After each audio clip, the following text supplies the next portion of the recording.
I guess to go back, the simple would be I'm a farm kid from the Midwest, and I've been in the public school systems throughout my life.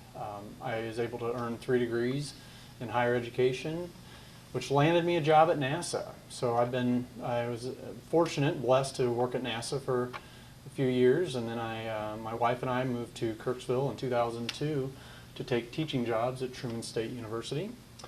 And during that time, I loved teaching so much that I decided to take a part-time gig at ATSU and teach there as well. So in 2012, I finally stopped doing both institutions and moved myself full-time to ATSU. We do have 2 kids, 2 boys. They are in the public school system. One's at Ray Miller and one's at William Matthew Middle School. I would say that, as parents, we're very happy with the education our kids have gotten, but as an educator, I do see some cracks in the system, some things I would like to fix. I'm very passionate about education. I think that shows in my experiences in teaching at different institutions. To, I guess, toot my own horn is to say that, I won an award last year for the Max Gutensong Teaching Award at KCOM. So very proud of that. I think it reflects my passion for education and what I want to give into it. So that in part is why I'm running for school board. I've been involved in the community in other aspects, but I want to start changing from coaching little kids and being in Cub Scouts to getting really integral with the school system and trying to make improvements there. And I think my background gives me a lot of experience in really assessing the school system and asking the right questions and determining what needs to be fixed and addressed. So my big pieces of what I want to attain while I achieve while I'm in the school board I've kind of summarized them into the 3 C's, and then we'll also have a V in there. But the 3 C's are culture, communication, and creative solutions.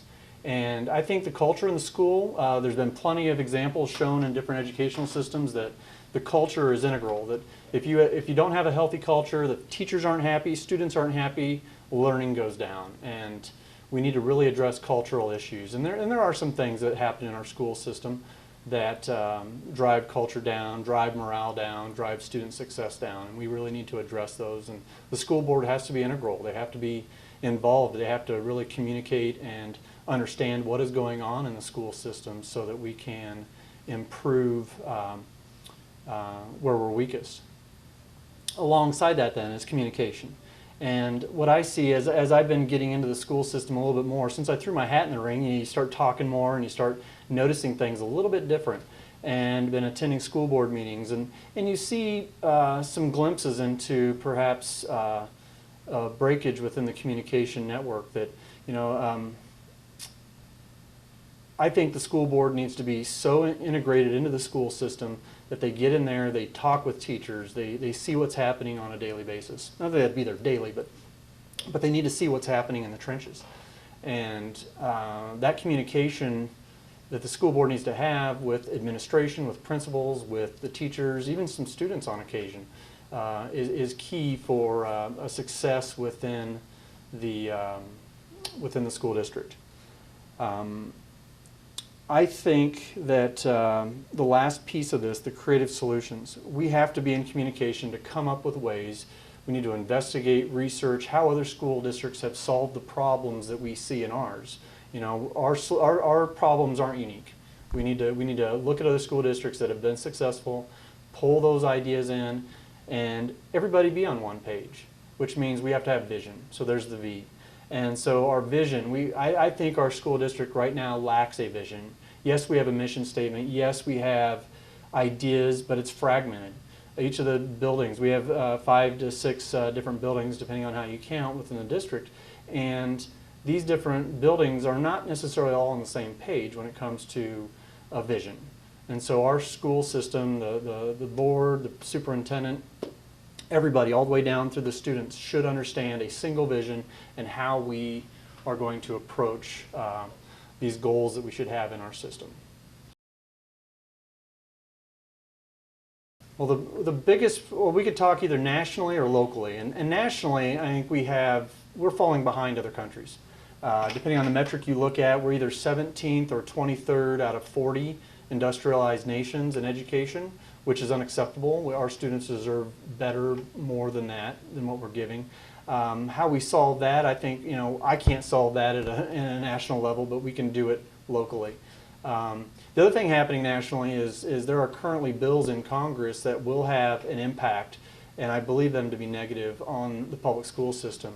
We got H.R. Bill 610, which is the voucher system, and that system will likely pull money away from our districts.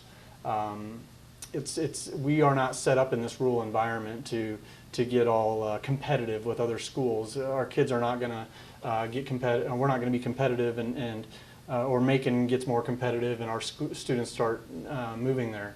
The voucher system can work in that type of system, but our rural system can't work that way, I don't believe. Another one, 899, is actually a scary one, I think. I'm not about big government, but they want to terminate the Department of Education by the end of 2018.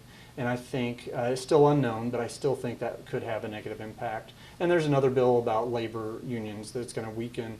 And I think teachers, they don't necessarily always have the strongest labor unions, but their labor union will weaken, which would probably reduce pay and their strength in the system. But if we go locally, money's always an issue. But I don't think, since that's always an issue, then we just have to deal with it the best we can, but be creative. I think we got to think outside the box and not be such naysayers about, oh, that can't work and this can't work. But look at other schools again. Look at that evidence and really look at how can we creatively solve the problems with less money. There are ways to do it.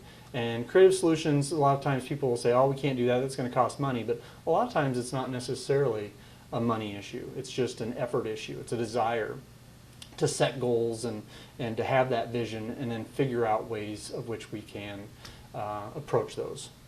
So, but then the other one I think I'm starting to see the more I get into this is the lack of communication and a culture that's starting to set in that we need to be a little bit more progressive and really push the envelope in achieving better scores and better goals within our system.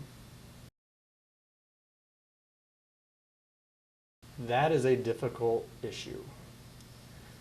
I think I don't have a solution, but I think however we approach this, we got to do it with care, dignity, respect.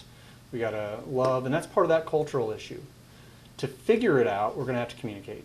We're always coming back to my 3 C's, and then we're going to have to be creative. I think one long-term solution would be to take more of I think the European model of a public restroom would be you have individual toilets in these little closets, and they have their full door on there, and one person goes in, uses, comes out, and it's gender neutral. And then you have your hallway type sinks to wash up with.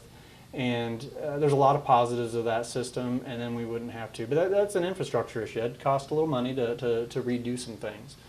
So short-term solutions would take some, I think we have to just be open about it and communicate and really see what the issues are and how to address them. Wow, there's so many, and throughout my entire time in public education, there's been so many teachers that have had an impact. And probably the number one thread was they were passionate. They were passionate about teaching, about the student, about student success. They really wanted you to learn, and it showed.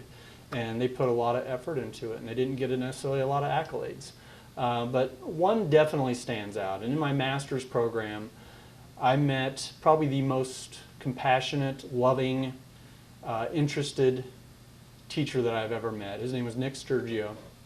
He was from Greece originally, and he is what, when I look at my own teaching and the passion I give to the students and the energy I give to my class, and I run the biggest course on campus at ATSU, and it takes a lot of energy, and I gain that energy from the students, and I think that's what he had as well. He gained it. When the students were gone, he lacked energy. And so it was this thing of, I really reflect on how I teach in a way of what he did, and I'm grateful for that. But I think about a third grade teacher that I had. She's gone now, but she was awesome. She was passionate, and she really wanted us to succeed.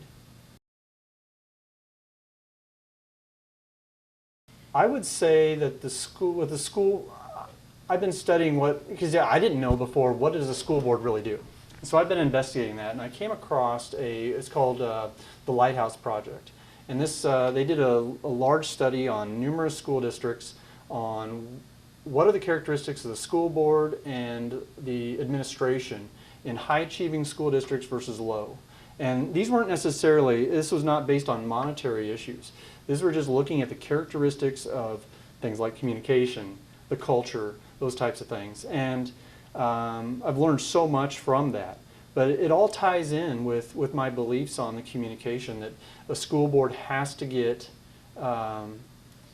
open communication channels amongst all interested parties, parents, students, teachers, principals, superintendent. All of those people have to be in communication at all times with a common vision to be successful. And that's what the common thread that they've found in all those. And there's other characteristics to that, but those are probably the main tenets. And that's where I'm kind of focusing my energy then with my push for school board and what I plan to do on it, based upon evidence that's shown success in these other schools.